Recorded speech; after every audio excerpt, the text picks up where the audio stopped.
శ్రీమాత్రే నమ. జయ గురు దత్తాత్రేయ నమ. ఈ వీడియోలో మనం మే 1వ తారీఖున వృషభ రాశిలోకి ప్రవేశించినటువంటి గురుగ్రహ ప్రభావం సింహరాశి వారి మీద ఏ విధంగా ఉండబోతుంది అన్న విషయాన్ని మనం పరిశీలిద్దాం. సింహరాశి వారికి గురువు 10వ స్థానంలోకి ప్రవేశించడం జరిగింది. ఒక విధంగా గురువు 10వ స్థానం ప్రవేశం అంత అనుకూలమైనటువంటి స్థితి కాదు. వృత్తిరీత్యా ఒక విధమైనటువంటి స్తబ్దత ఏర్పడుతూ ఉంటుంది. వ్యాపార వ్యవహారాలు కానీ వృత్తి సంబంధించిన విషయాల్లో ఒక విధమైనటువంటి అసహనం చికాకు ఏర్పడుతూ ఉంటుంది. అయితే మరి సింహరాశి వారికి గురువు సువర్ణమూర్తిగా రావడం జరిగింది. అంటే గురువు మారే సమయానికి చంద్రుడు ఉన్న స్థితిని బట్టి మూర్తి నిర్ణయం జరుగుతుంది. రజిత, తామ్ర, లోహ, సువర్ణమూర్తిగా నిర్ణయిస్తారు. సువర్ణమూర్తిగా ఉన్నటువంటి గ్రహం 100% మంచి ఫలితాలు ఇవ్వడం జరుగుతుంది. సో ఈ కారణం వల్ల 10వ భావంలోకి వచ్చినప్పటికి కూడా గురువు సింహరాశి వారికి 100% వృత్తిలో గౌరవప్రదమైనటువంటి హోదా రావడం లభిస్తాం. అలాగే గురువుల సహకారంతో తన విద్యని, తన వృత్తిలో నైపుణ్యాన్ని పెంచుకొని అయితే ఏంటంటే నిజాయితీగా ఉండడం జరుగుతుంది. ప్రస్తుత సమాజంలో నిజాయితీగా వ్యాపారం చేస్తున్న వాడికి అంత పెద్దగా లాభాలు రావు. కాబట్టి మరి గురువు నిజాయితీగా వ్యాపారం చేసే విధంగా స్వచ్ఛంగా మంచి సరుకులు ఇవ్వడం, ఉన్నది ఉన్నట్టు యథార్థంగా చెప్పడం, ఈ విధమైనటువంటి నిర్ణయాలు జాతకుడు నిజాయితీగా వ్యవహరించడం వల్ల అనుకున్నంత లాభాలు రాకపోవచ్చు, కానీ కొంతవరకు నష్టాలు అయితే రావు. సో మరి ముఖ్యంగా ఏంటంటే 10మంలో ఉన్నటువంటి గురువు 4వ భావాన్ని వీక్షించడం జరుగుతుంది. అంటే ఇక్కడ 4వ భావాన్ని ఎందుకు మనం తీసుకున్నామంటే గురుగ్రహంతో పాటు శని గ్రహం కూడా తన యొక్క 10వ దృష్టితో 4వ భావాన్ని వీక్షిస్తున్నాడు. ఈ గోచారంలో ఒక అద్భుతమైనటువంటి టెక్నిక్లు మనకి ఋషులు అందించడం జరుగుతుంది. ఏ భావం మీద అయితే గురువు అలాగే శని ఇద్దరు కలిపి దృష్టి పెడతారో ఆ భావం యొక్క ఫలితాలు అదృష్టకరంగా రావడం జరుగుతుంది. అయితే సమయం కాకపోయినా ఏ భావం మీద అయితే కుజుడు శని కలిపి దృష్టి పెడతారో ఆ భావ ఫలితాలు ఖచ్చితంగా నాశనం అవడం జరుగుతుంది. సో ఈ కారణం వల్ల 4వ భావ ఫలితాలు జాతకుడికి చాలా హ్యాపీగా ఉంటాయి. అంటే ముఖ్యంగా మరి జాతకుడికి ఈ సంవత్సరం గృహ నిర్మాణం చేసుకోవడం కానీ, కొత్తగా గృహాన్ని ఏర్పాటు చేసుకోవడం, వాహన సౌకర్యాలు లాంటివి ఏర్పడే అవకాశాలు ఖచ్చితంగా ఉంటాయి. కాబట్టి జాతకుడు ఆ యాంగిల్లో ప్రయత్నం చేయడం వల్ల అనుకూలంగా ఉంటుంది.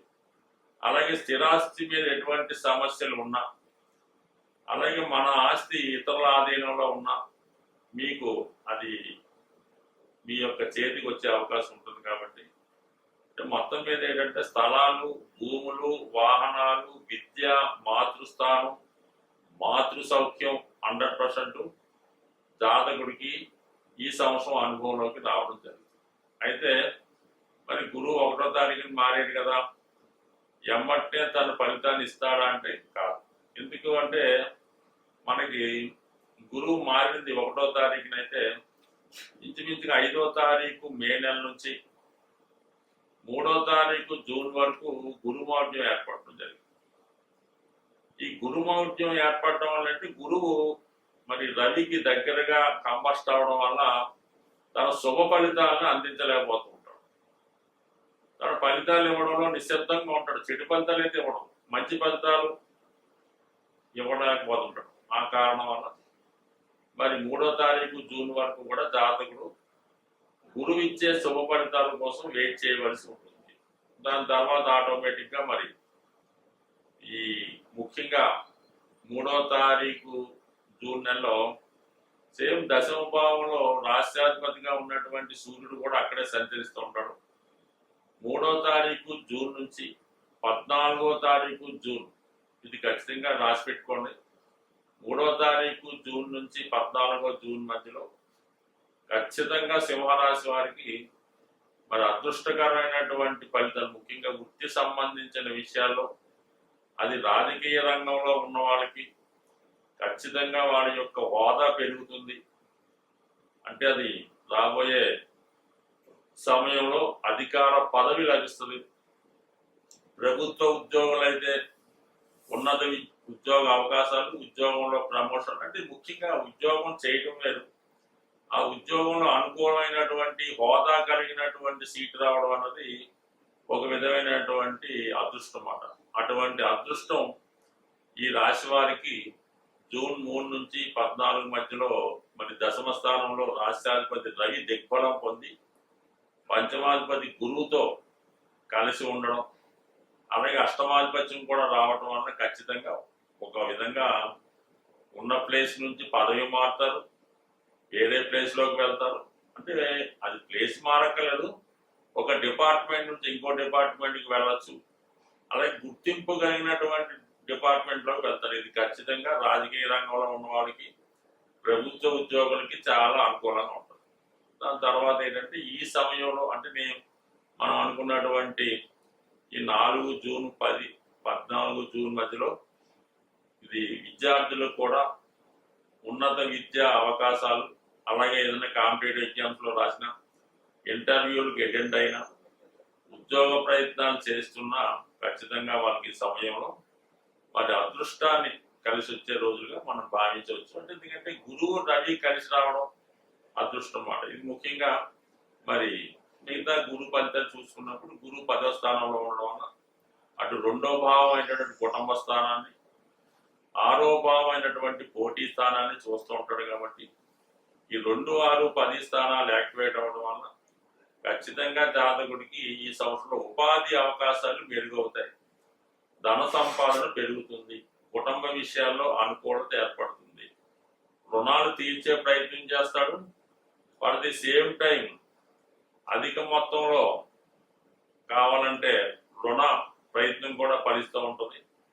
మరి ఏదైనా మరి జాతకుడికి ఈ గురువు యొక్క మార్పు అది సింహరాశి వారికి సువర్ణమూర్తిగా రావడం వల్ల అది చెప్పిన విధంగానే ఈ సంవత్సరం ఏదో ఒక గొప్ప అదృష్ట యోగం ఈ సింహరాశి వారికి గురువు అందించబోతున్నాడు. గురువు యొక్క మంచి ఫలితాలు మీరు పొందాలి అనుకున్నప్పుడు ఖచ్చితంగా మీరు దక్షిణామూర్తి ఆరాధన, అయితే గురువు వృషభ రాశిలో ఉన్నాడు కాబట్టి వృషభ రాశికి మరి లక్ష్మీ అమ్మవారిని, విష్ణుమూర్తిని పూజ చేయడం వల్ల, నిరంతరం విష్ణు సహస్రనామ పారాయణ, లక్ష్మీ స్తోత్ర పారాయణ చేసుకోవడం వల్ల, గురువులకి గురువైనటువంటి కృష్ణ పరమాత్ముని పూజించడం వల్ల, ఆ క్షేత్రాలు దర్శించడం వల్ల ఖచ్చితంగా జాతకుడికి వృత్తిపరమైన అభివృద్ధి రావడం ఖచ్చితంగా జరిగే అవకాశం ఉంది. స్వస్తి.